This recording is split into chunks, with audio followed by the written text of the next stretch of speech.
Okay, so I've been asked like what, 15,000 times now, where is your review for the first preseason game that happened last night? People were starting to panic. They phoned the local police. Where is this guy? Well, I was at work, okay? I was up at 5 a.m. and I got home at 6:30 p.m. But here we are now, and in this old video, I'm going to tell you who I thought really stood out during last night's game against the New Jersey Devils. Number 1, Jake Allen. The man played half a game, but he played a wicked game. He didn't allow a goal, and he made some beauty saves. What more can we really ask from this guy? He looked good.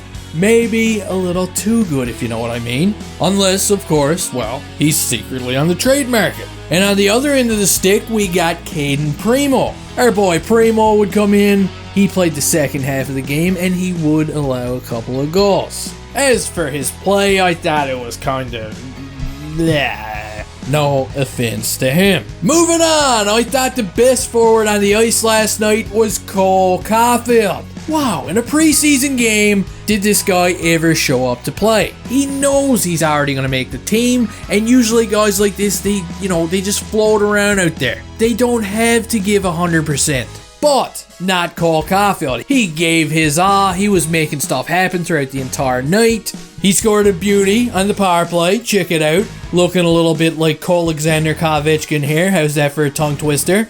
Anyway, nobody's stopping that. He was the best player on the ice out of all the forwards, followed by his line mates. I thought Owen Bick looked really good. He had a wicked night on the face-off dot as well. He was making shit happen. And as much as it pains me to say, okay, I'm only going to say this once, and I'm going to say it really fast. Mike Hoffman looked pretty good last night. There, that's it. Now let's change the subject.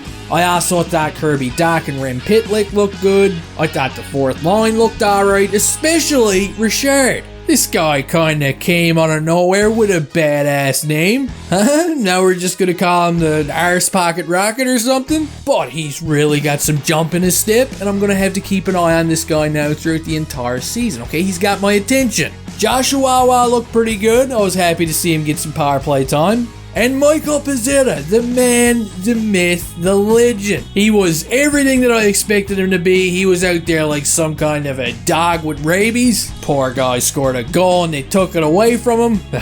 You'll get him next time, Pez. Now, I know, the elephant in the room is Yuri Slavkowski. Everybody's been ripping on this guy online over the last 24 hours because he hasn't scored 25 goals yet. Just give him some time. Alright, he's a kid. We gotta keep in mind this was his first preseason NHL game, so who cares? Take your foot off his nuts, okay? Let him breathe.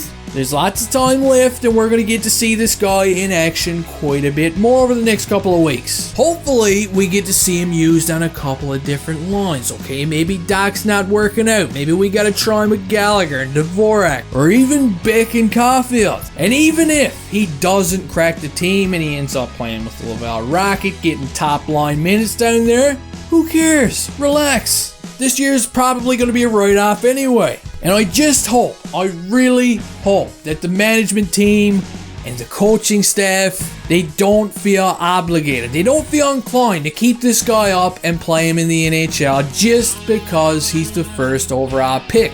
The Habs, they can't afford to screw this one up, okay? They can't. Let him develop the right way, even if that means sending him down. Send him down, who cares? But yeah, I'm not worried about him just yet. Moving on to the blue line. Caden Gooley looked like an absolute beauty out there. I thought he played a really good game. He was physical. Now, I don't know what it is with this guy, but when he gets the puck, he looks comfortable to me, okay? He looks really comfortable for a guy his age. I thought Jordan Harris also played a good game. He's really been surprising me so far. But as for Justin Barron, I don't know. I haven't really been noticing him as much as the others, and I'm not sure if that's a good thing or a bad thing. But let's hope he picks it up and he grabs the ball by the horns and starts to get noticed a little bit out there. Calm your nerves, Baron. Now, if somebody told me to pick the best looking defenseman on the ice last night out of everybody, and this guy really did surprise me, I would have to pick Mike Matheson. He was another man on a mission last night, and is it just me? Or does he kinda look like Jeff Petrie? Is that weird? I don't know. Maybe it's just my eyes, maybe they're brothers from another mother. But anyway, I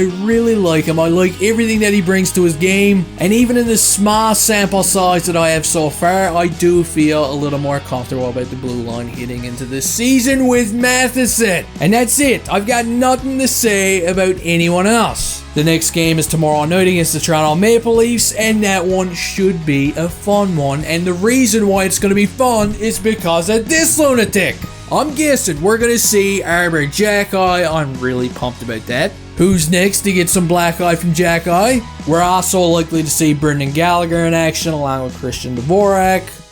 Maybe Matthias Norlinder. But just wait, okay? Because I don't have the lineup just yet, and I guess anything could happen. That does it for this video, guys. Let me know down in the comment section who you thought played a really good game last night against the New Jersey Devils. Who stood out to you? Don't forget to karate chop that like button in the back of the neck on the way out of here. And hey, well, see you next time.